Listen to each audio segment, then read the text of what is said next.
We're going to read Where the Wild Things Are.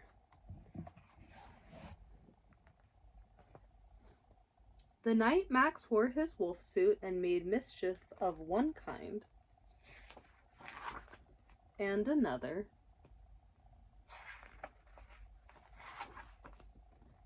his mother called him Wild Thing, and Max said, "I'll eat you up." So he was sent to bed without eating anything. That very night in Max's room, a forest grew and grew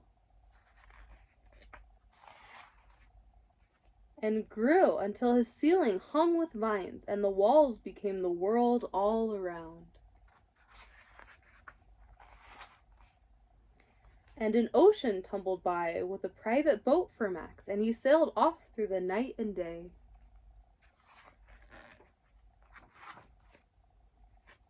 And in and out of weeks and almost over a year to where the wild things are.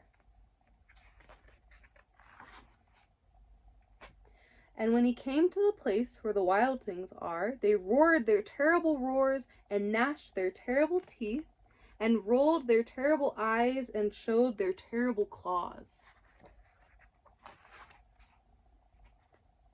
Till Max said, "Be still," and tamed them with the magic trick of staring into all their yellow eyes without blinking once, and they were frightened and called him the most wild thing of all, and made him king of all wild things. "And now," cried Max, "let the wild rumpus start."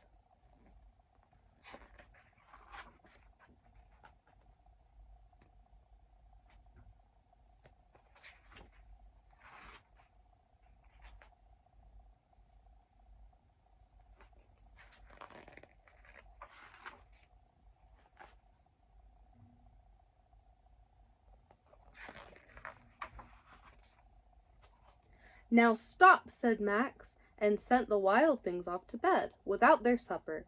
And Max, the king of all wild things, was lonely and wanted to be where someone loved him best of all. Then all around from far across the world he smelled good things to eat, so he gave up being king of where the wild things are. But the wild things cried, "Oh, please don't go, we'll eat you up, we love you so," and Max said no.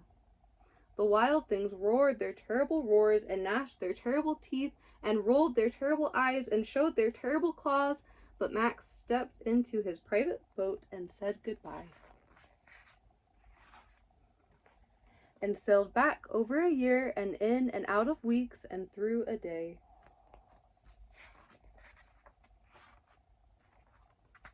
And into the night of his very own room, where he found his supper waiting for him.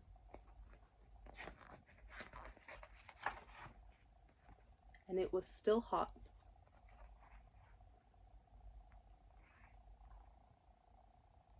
I love you. Mwah.